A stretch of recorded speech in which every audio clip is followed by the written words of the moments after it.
Queridos, eu quero falar algo importante hoje para você.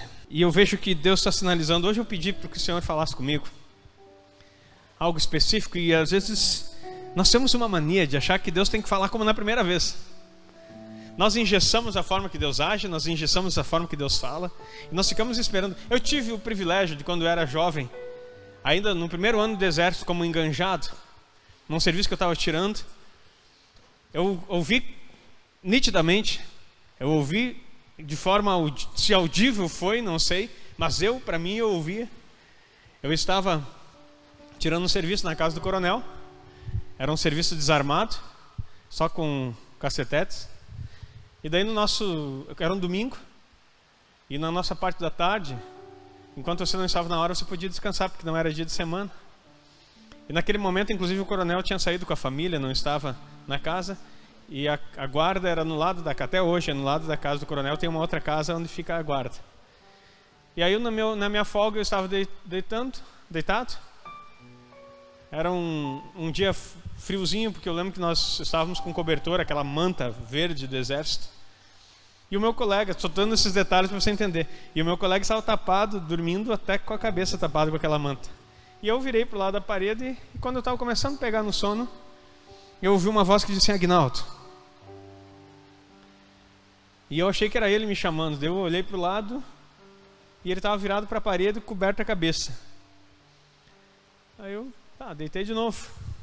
Quando eu estava de novo quase pegando no sono, assim, no meu horário de descanso, de novo eu ouvi aquela voz falando: Aguinaldo. E daí eu já levantei porque eu achei que era o meu colega, porque era nítido, era audível. E daí eu fui lá, ele estava deitado, eu fui bem pertinho assim para ver se ele não estava se fazendo. E daí eu descobri ele. E ele se acordou assim: que foi, cara? Deixa eu dormir, me deixa descansar. Daí eu vi que não era ele. Aí eu deitei de novo. E quando eu estava ali agora eu não estava cochilando, estava meio assim, estranho. De repente eu ouvi novamente aquela voz dizendo: Aguinaldo. Suave, era uma voz diferente, assim, não era um grito, mas também não era aquela coisa assim que a gente imagina. Aguinaldo, Aldo, né? Não, era uma voz chamando. A gente pensa que quando Deus fala tem que ter eco, tem que ser um vozeirão que nem o do Manuel, assim, senão não é Deus, né, Manuel? Mas assim, cara, que vozeirão. Não era nada disso, queridos.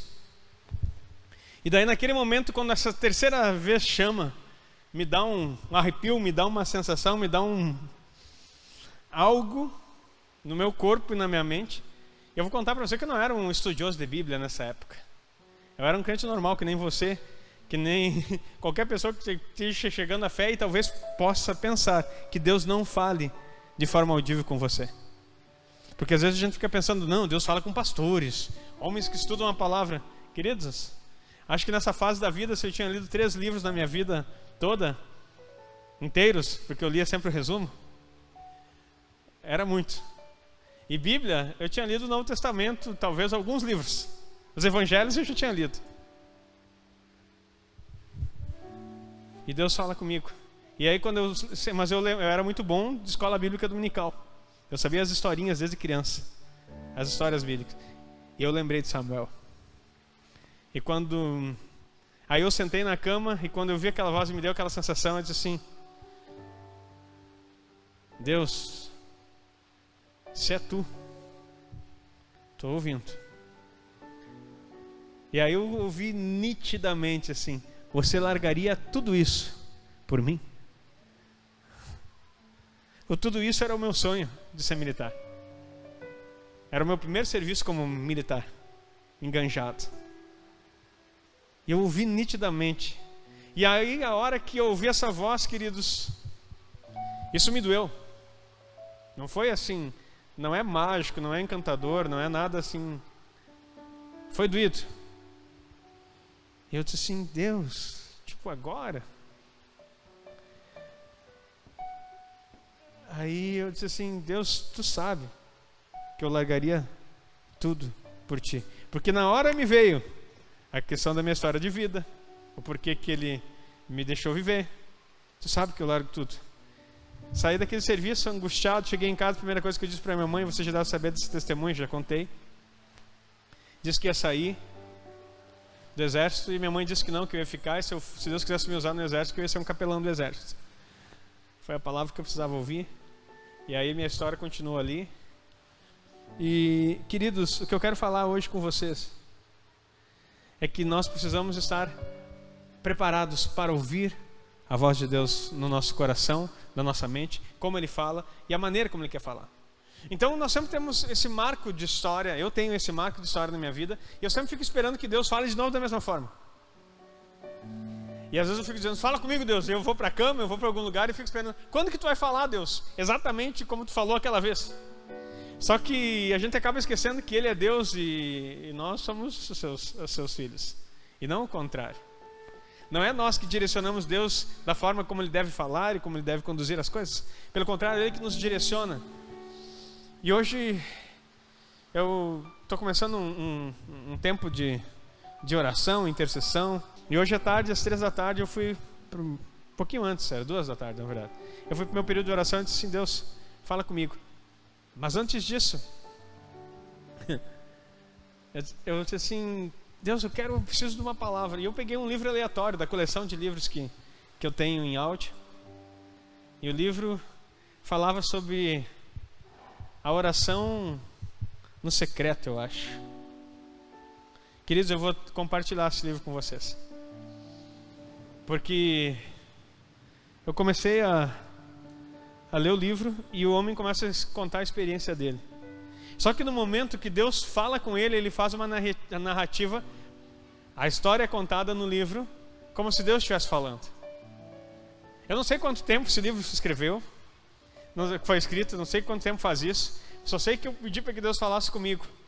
E quando começa aquela parte do livro, não sei, agora não tenho aqui o nome do livro, mas quando começa aquela parte do livro a falar, eu disse, não pode ser coincidência isso aqui. E parecia que ele estava falando no tempo e no momento e para a minha vida. E exatamente as coisas que eu estava pensando, as coisas que eu estava pedindo, as coisas que eu estava angustiado, Deus falou no meu coração, fortemente. E aí, como um bom Gideão, né? Tem que molhar a lã, né? Vira a lã aí, agora faça um negócio. Diz assim, Deus, tá muito, é um livro, eu sei que tu fala, eu quero aprender a te ouvir de formas corretas, das formas certas que tu quer falar. Mas vamos para a Bíblia. E daí eu peguei uma Bíblia em espanhol para não dar erro, né? Porque em português, essa aqui a gente já é bem manjado. Diz assim, Deus, tu já falou com o meu coração, mas eu quero que tu confirme comigo. E abri a Bíblia. Em Eclesiastes capítulo 2, falando da nossa intenção e como a vida é passageira e fugaz. E que tudo que você trabalha e gasta seu tempo para tentar construir alguma coisa. E a frase diz assim, ó, você vai deixar tudo para o próximo que vai vir aí. E você não vai conseguir fazer nada. Tudo aquilo que você pensa em construir é vaidade. E aquilo ali tem um contexto das outras falas. Daí eu disse assim, Deus, isso aqui está muito sério, essa conversa. E eu estava ali, eu e Deus, no meu momento. Eu tenho aprendido algo que nós precisamos aprender a esperar, porque nós queremos que Deus fale muitas coisas. E como eu estava dedicado no meu tempo de oração, eu disse assim, Deus, então vamos dar mais uma brincadinha aí. Fechei a Bíblia de novo e disse assim, se der certo agora, eu estou falando mesmo, terceira vez já, né? Para ser bem, eu não estava duvidando de nada, queridos, eu estava recebendo no meu coração. Aí eu abro no Salmo 37. Meu Deus. Não sei se tu conhece o Salmo 37. Não façam isso em casa. Não é recomendação. Não te indignes por causa dos malfeitores, nem tenha inveja dos que praticam a iniquidade, porque cedo serão ceifados como a erva e murcharão como a verdura. Confia no Senhor e faze o bem, e habitarás na terra, e verdadeiramente serás alimentado. Deleita-te também no Senhor, e Ele te concederá os desejos do teu coração. O texto do livro dizia à tarde, deleita-te no Senhor, descansa nele. É nele que você vai ter as coisas que você precisa. Entrega o teu caminho ao Senhor, confia nele e Ele fará. Ele Ele fará sobressair a tua justiça como a luz e o teu juízo como o meio-dia. Descansa no Senhor. O cara dizia no livro, descansa. E Deus falando dele com ele assim, eu quero que tu descansa. Tu não entendeu que não é o que tu vai fazer, não é o ministério, não é o quanto tu quer. O cara já era pastor há 30 anos. Não é o quanto tempo tu está pastoreando. Eu quero que tu esteja em mim, descanse em mim, espere em mim, haja, tenha prazer na minha presença, esteja comigo. O propósito da vida sua não é procurar um propósito, é simplesmente estar em mim, porque em mim estão todos os propósitos da sua vida. Aquilo que você precisa, aquilo que você quer saber, você precisa estar em mim. Pare comigo e eu vou falar. Uma palavra minha pode mudar a história toda da sua vida. Por que buscar no estudo? Por que buscar nas pessoas? Por que buscar nesse mundo coisas que eu, numa palavra, posso mudar a tua geração inteira? Meu Deus, descansa no Senhor e espera nele.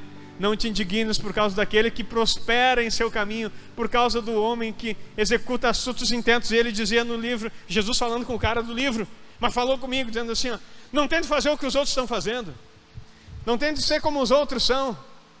Eu tenho algo preparado exatamente para você, e é você, na forma que você é, na tua identidade, que eu quero te usar.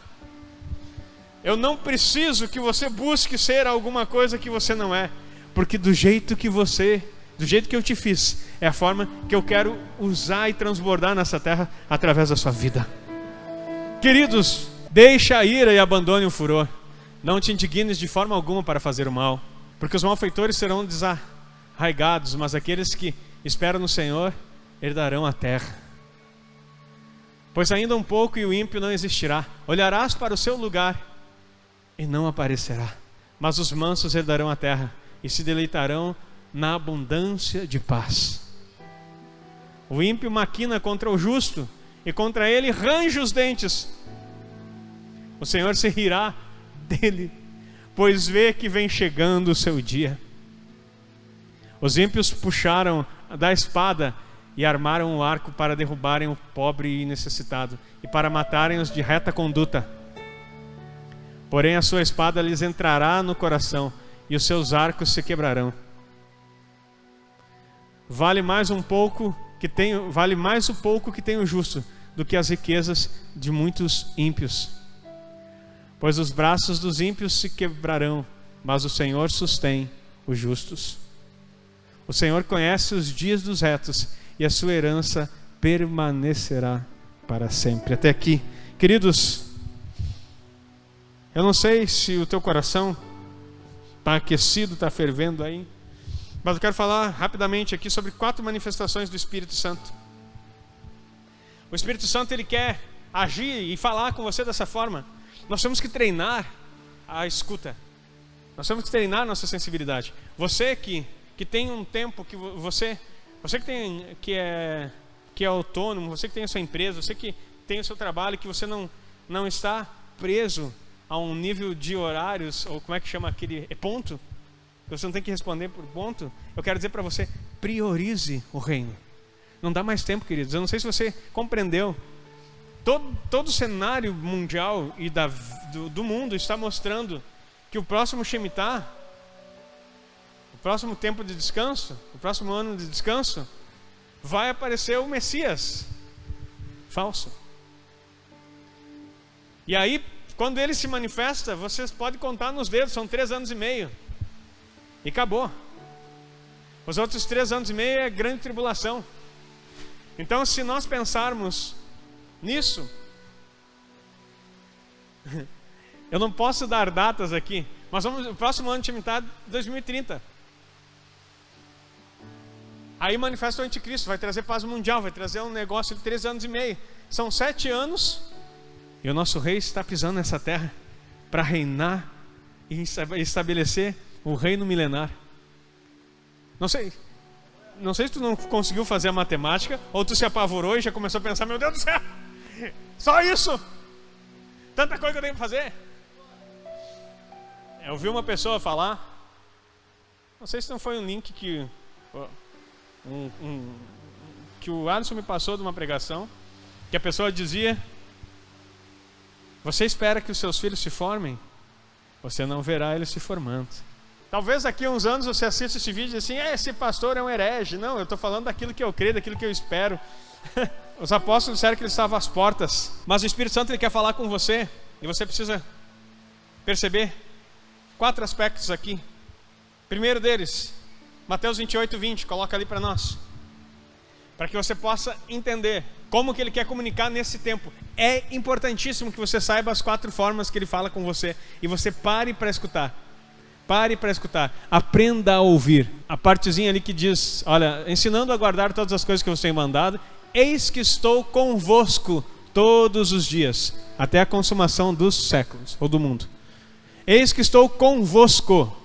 Estou convosco. Primeira manifestação do Espírito que você precisa compreender e aprender é que Deus, o Espírito Santo, ele manifesta Deus conosco. Emmanuel, ele está com você sempre, até a consumação dos séculos. Diga amém, está entendendo a palavra aqui? Ele está com você, ele estará com você. Com você é uma companhia diária, alguém que está com você. Quando?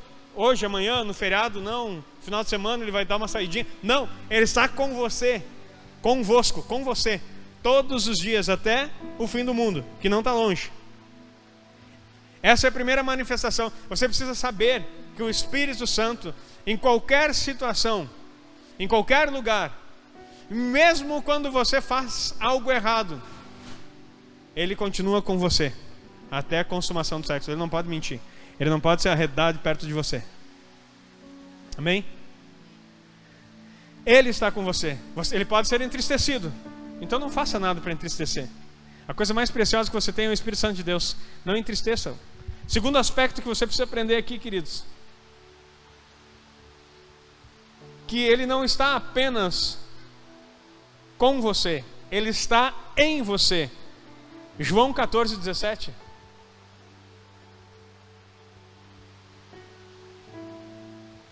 Olha, você vai entender um aspecto aqui do Espírito Santo que é poderoso demais.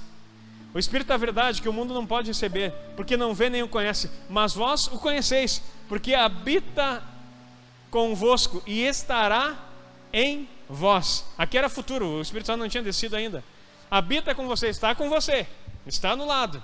O habitar, aqui vem a mesma palavra tabernacular. Um dos significados da raiz da palavra tabernáculo é vizinho, que quer dizer alguém que está no seu lado. Tabernacular é estar, é vizinhar com você, é estar convosco. Um dos significados. Então ele está dizendo, ele habita, ele está no seu lado, mas ele quer estar também em vocês.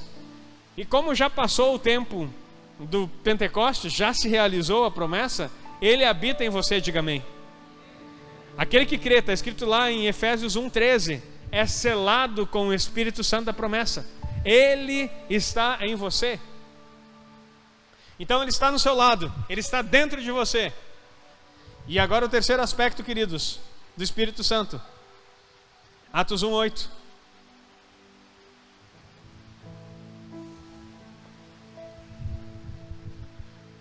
Mas recebereis poder do Espírito Santo, que há de vir sobre vocês. Quando Jesus começa o seu ministério, ele diz, o Espírito do Senhor está sobre mim. Ele foi nascido do Espírito Santo. Ele recebeu o Espírito Santo. Sem medida, a palavra diz, Jesus. E depois ele é batizado com o Espírito Santo. No próprio batismo. Ele é gerado no Espírito, ele é cheio do Espírito, o Espírito Santo está com ele, o Espírito Santo está sobre ele e ungiu. Eu quero dizer para você, o Espírito Santo está sobre você também, no lado, dentro e sobre. No lado, não pense que ele cerca você, ele habita em você e ele está sobre você, com funções distintas. Com você, mostra a fidelidade de um Deus conosco. Dentro de você, mostra a decisão de Deus, desde o princípio, de habitar em você e você ser feito casa dele. Mostra o lugar onde ele quer viver, comunhão plena, nosso espírito com o Espírito de Deus.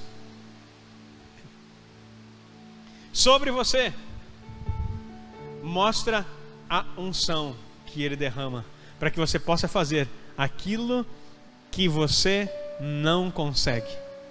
O sobrenatural de Deus é manifesto com o Espírito Santo sobre você. Não é você que faz. Dentro de você é comunhão. No lado de você, Ele te conduzindo. Em cima, sobre, Ele está capacitando você. E por fim, o quarto aspecto do Espírito que você precisa compreender é no ambiente. O Espírito Santo deseja estar no ambiente. É chamado nuvem de glória. A nuvem. É na nuvem. E sabe quando que acontece que o Espírito Santo está na nuvem e a glória dele se manifesta? Quando nós estamos juntos. A nuvem de glória manifesta quando o Senhor quer fazer. Tem um versículo que fala lá que Jesus virá. E não dá tempo de falar sobre isso aqui hoje. Mas só para você pegar um versículo e deixar um gostinho aí de quero mais. Marcos 13, 26. Marcos 13, 26.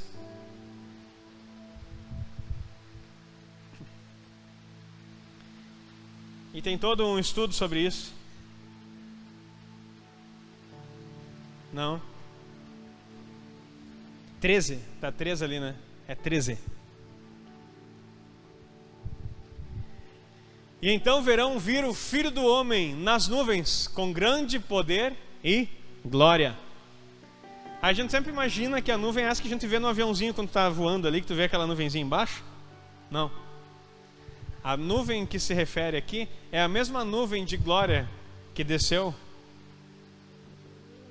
no Sinai, que desceu no Monte da Transfiguração, que Hebreus fala que nós somos cercados de uma grande nuvem de testemunhas. A nuvem são os santos, a glória dele, o peso da glória do seu poder. Essa nuvem que ele foi assunto aos céus não foi uma nuvem dessas de chuva. Com certeza no momento em que ele subiu ao céu, havia anjos, pessoas, salvos, os santos recebendo, porque o Senhor é o Rei da Glória. Ele não chegaria numa nuvem de chuva no céu.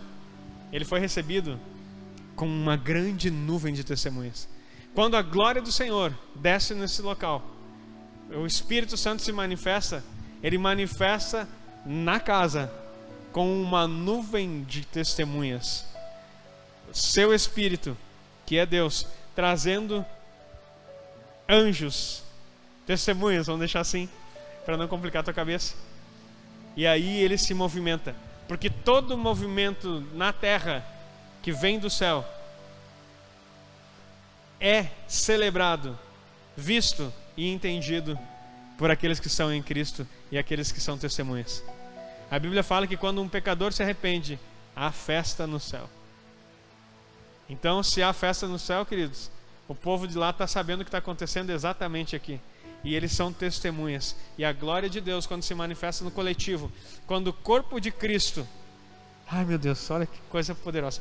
Quando o corpo de Cristo na terra, a família da terra se reúne, a família do céu celebra. E a Bíblia fala em Efésios que há uma família na terra e uma família no céu, que ambas são um, e todas elas convergirão num só lugar, a Nova Jerusalém. Não é uma cidade de pedras edificadas, também, mas é os crentes, os salvos, os homens de todas as épocas que foram redimidos pelo sangue de Jesus. Eu quero que você nessa noite saia daqui convicto dessas quatro coisas. Ele está com você, em você, sobre você, e quer manifestar na glória conosco. E essa nuvem de glória quer estar acompanhando e fazendo as coisas que Ele deseja realizar, em nome de Jesus. Queridos, eu quero orar por você. E o meu convite nessa noite é que você comece a priorizar as coisas de Deus. Comece a ter tempo com o Senhor. Comece a buscá-lo. Comece a parar e esperar nele. Ele quer falar contigo. Eu quero dizer para você, esse Espírito Santo que está aí, ele quer se comunicar com você, mas você precisa treinar. Há uma coisa que eu já expliquei aqui, já ensinei, acho que foi num treinamento ou foi num culto. Jesus disse que quem cresce nele, do seu interior fluiriam rios de água viva, do seu ventre, é desse lugar aqui. Já ouviu aquela expressão boca do estômago? Aqui no sul é muito comum. A gente fala, toma uma bolada na boca do estômago. O estômago não tem boca. É bem na região do diafragma, aonde acontece que ele bate ali, corta o ar e você não consegue respirar. Então é no diafragma, nessa região, que está o ventre. Para nós está o diafragma, e somente o diafragma ali. Agora para a mulher, perto do diafragma, está o ventre dela, onde é gerado as coisas. O interior do homem, aonde o Espírito Santo de Deus habita, é no nosso interior, é aqui. Sempre ele vai comunicar com você daqui. Sensações, frio no estômago, negócio na espinha, sempre acontece daqui. É do seu homem interior, se localiza aqui, aonde está o seu espírito e manifesta, porque sempre manifesta o que é espiritual, manifesta no físico. Ponto. Para nós não entrarmos em detalhes. O Espírito Santo habita em você. E você não conversa olhando para ele, Espírito Santo. Não. Quando você conversa, você põe a mão aqui e fala com ele. Feche os seus olhos, vou orar por você, encerrando. Pai, obrigado por esse tempo, e que agora o Senhor nos conduza debaixo da tua mão poderosa, com o teu Espírito conosco, em nós e sobre nós, para que possamos realizar a tua vontade em tudo e agradar o teu coração, em nome de Jesus.